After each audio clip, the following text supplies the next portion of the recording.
Começamos então mais uma lição do nosso curso de iniciação à autoeducação e hoje a gente vai tratar de uma coisa que é muitíssimo importante, né? A autoeducação, que é o tempo de estudos, né? E, bem, isso sempre foi um dilema para todos os estudantes de todos os séculos, né? Não é uma coisa propriamente moderna, ao ponto de que já na romanidade, na latinidade, deu origem àquele ditado, né, que eu escrevo aqui para vocês, que é o Vita brevis ars longa, né, que significa algo como a vida é breve e a ciência é muito grande, é muito longa, né? E o estudo é muito longo. E, contudo, no mundo moderno a gente tem um dilema a mais em relação a isso, né? Que é o de que o tempo se enxugou muitíssimo, né? E não só isso, mas as demandas da nossa atenção também cresceram enormemente para direções absolutamente diferentes da vida intelectual, da vida de estudos, e a gente parece que tem, se não um problema novo, pelo menos um problema maior que as pessoas de antigamente, né? E, bem, portanto, a todo aquele que deseja se autoeducar com seriedade, é necessário criar uma certa ética do tempo na própria cabeça, né? De como aproveitar esse tempo, uma estratégia de como conseguir extrair o máximo possível de ocasiões de estudo, né? E dessas mesmas ocasiões. Bem, a primeira tática, entre aspas, é mudar a nossa concepção do o que é uma quantidade de tempo perfeita, né?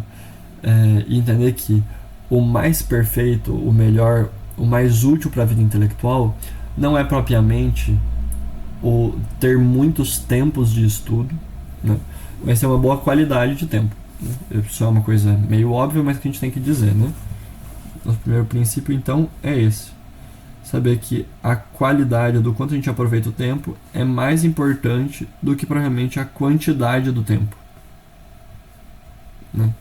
Isso é melhor que eu estude bem 15 minutinhos do que eu estude mal 1 hora, né? Vocês vão dizer, mas isso é óbvio. Só que junto a isso vem um outro princípio que não é tão óbvio assim, pelo menos não a maioria das pessoas, que é o de que, de certo modo, só deixa eu achar a cor que eu quero aqui, puxa aqui, beleza. De certo modo,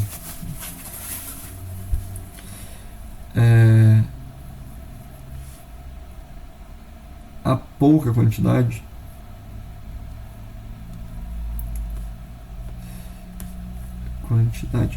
implica numa maior qualidade.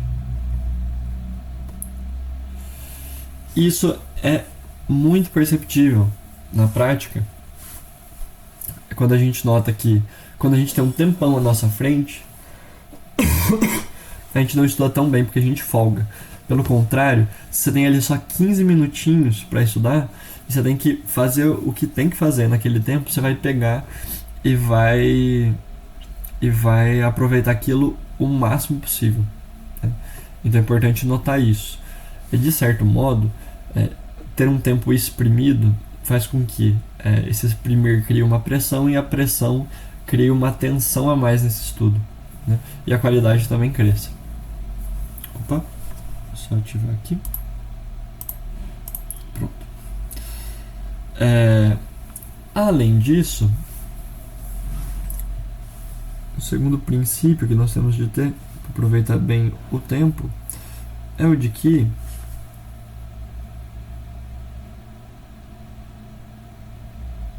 isso mesmo.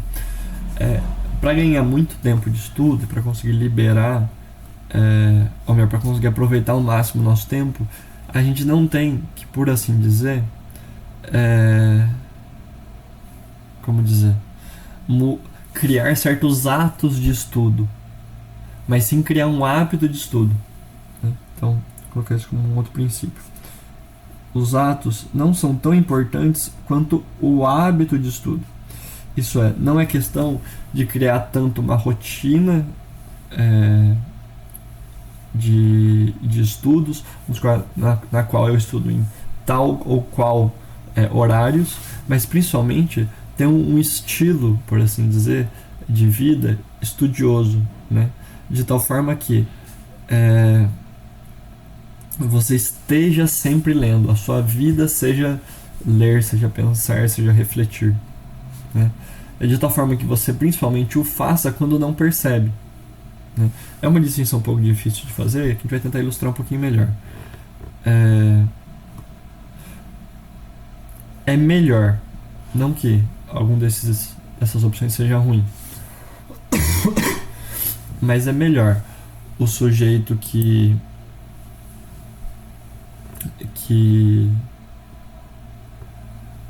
estuda em determinado momento porque é isso que ele ama fazer no tempo livre dele, do que provavelmente o sujeito que estuda naquele momento porque estava programado para aquele momento.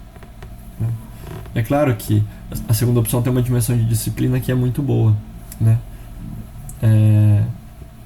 Mas em última instância, o estudo e a vida intelectual realmente só vai se tornar vida no sujeito quando for a matéria mesmo de que ele compõe o tempo livre dele, né? Quando ele escolher estudar quando ele não tiver nada para fazer, né? E por que isso é bom para o tempo? Porque esse sujeito ele vai estudar primeiro em todas as ocasiões que tiver e portanto não vai ser uma coisa penosa a ele, não vai ser uma coisa pesada, onerosa. E ele vai estudar até mesmo quando estiver fazendo outras coisas, que é o arquétipo do sujeito que está, sei lá, na fila do banco e pensando nos problemas da vida. Esse aproveitamento natural do tempo é próprio de quem não apenas realiza atos pontuais de estudo, mas tem de fato um hábito e uma vida de estudos. Não é o sujeito que leu muitos livros, mas o sujeito que vive lendo, entende? E acho que isso pega bem a distinção. Não é isso considerando o ler como uma espécie de elemento representativo da vida intelectual. Não que de fato seja, não que a educação seja só leitura, mas pegando isso só como exemplo. Não é o sujeito que lê muito, mas é o sujeito que vive lendo, né, na linguagem popular, ou para manter os tempos verbais aqui, né, que vive a ler, né. Aqui. Opa. Pronto. Aqui, né. Opa, agora tá muito grande. Que vive a ler, que vive lendo, né? Porque este lendo automaticamente vai se tornar num ter lido muito, né? Contudo, vai tê-lo feito de um modo mais natural, mais orgânico, mais vivo, né? E, enfim, isso aí tem outras consequências também que a gente pode comentar depois, mas como a absorção do sujeito é muito melhor, ele não precisa ficar memorizando coisas pontuais para conseguir reter, mas o próprio gosto dele já fixa essas coisas na memória. E, dita esta palavra, vamos a um terceiro tópico, terceiro princípio para o aproveitamento do tempo, que é o gosto, ou, a palavra mais nobre, o amor, né? Que está, de certo modo, relacionado a esse segundo aqui, né? É o sujeito que ama que vai conseguir ter essa constância habitual, né? Porque, como diz Aristóteles, quando a gente transforma uma coisa em um hábito, essa coisa tem algumas características, né? E uma delas é que a gente tem facilidade, prontidão, mas também o amor, o gosto, o deleite de fazer a coisa, né? E frequentemente a gente consegue isso é transformar o estudo num estilo de vida, fazendo isso daqui, né? Pelo amor. O amor nos faz querer muito aquilo transforma aquilo numa espécie de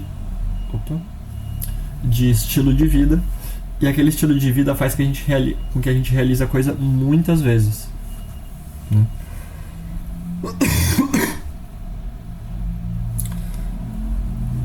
E só para finalizar, eu queria dizer disso daqui de um modo um pouco mais concreto, né? Tá bom, mas na prática, tendo todos esses princípios, como é que a gente de fato estuda, consegue arranjar na nossa rotina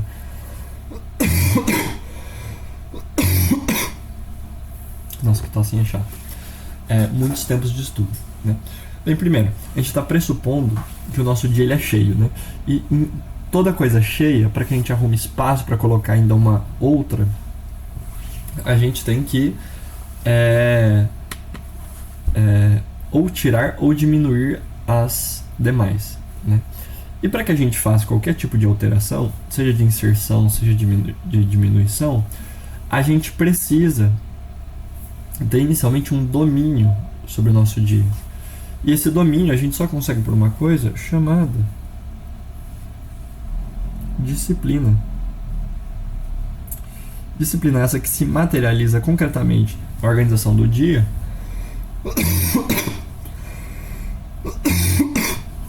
por uma coisa chamada rotina, né? A rotina ela não é simplesmente um negócio que faz o nosso dia ficar circular, né? É repetitivo, mas ele é um meio que nós temos de dominar o nosso dia, né? Então, primeira coisa, arrumar uma rotina. Tendo uma rotina, na elaboração dela, a gente precisa primeiro, né, e isso é muito importante, contemplar ali os nossos deveres, né? Assim que a gente colocar tudo que a gente deve fazer, e precisa começar assim, porque não existe vida de estudos, alta educação, onde não existe um cumprimento com os nossos deveres primeiro, né? A consciência, para ela atingir a verdade como uma coisa sutil, ela precisa estar, por assim dizer, tranquila, calma, né? Como um mar plano, sem tribulações, sem ondas, para que nele se reflita de fato o céu, né? A gente precisa estar com a consciência tranquila, e isso a gente soube ter, independente da gente acreditar ou não que exista uma ordem moral, né? A gente precisa ter cumprido com os nossos deveres, né? De novo? Pronto. E